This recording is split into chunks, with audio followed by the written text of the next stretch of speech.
হিন্দু ধর্মীয় ভাই বোনদের যারা খিলখিতে আছেন তাদের জন্য একটা পার্মানেন্ট একটা মন্দিরের জন্য আজকে জমি দেওয়া হয়েছে। জমি হিন্দু ধর্মীয় যারা নেতৃবৃন্দ আছেন তারাও এই বিষয়ে ঘুরবেন, আর যারা মুসলমান ভাই বৃন্দ ছিল তাদেরকেও পার্মানেন্ট দুটো মসজিদে জায়গা দেওয়া হচ্ছে।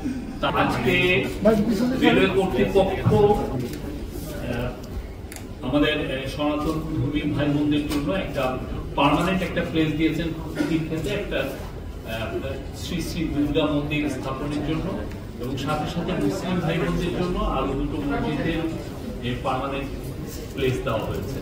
গত বছর জানেন একটা অনাকাঙ্ক্ষিত একটা ঘটনা ঘটেছে যে একটা অস্থায়ী মণ্ডপ ছিল, সেটাকে ওইটা সহ আশেপাশে অনেকগুলো স্থাপনা যখন ইভিকশনের সময় আমাদের রেলওয়ে অ্যাডভাইজার ফজল কবির খান বলেছিলেন যে এটাকে যাতে মর্যাদাপূর্ণ ভাবে এটাকে ইভিকশন করা হয়, কিন্তু পরবর্তীতে যখন কিছু ছবি আমরা দেখি যে দেখা যায় যে যারা এই কাজটা করেছেন সেখানে আসলে মর্যাদার জায়গাটা মর্যাদাপূর্ণ ভাবে কাজটি করেনি।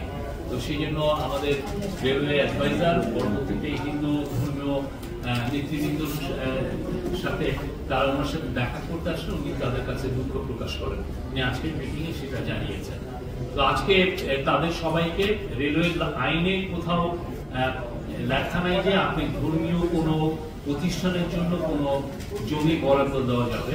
তো এই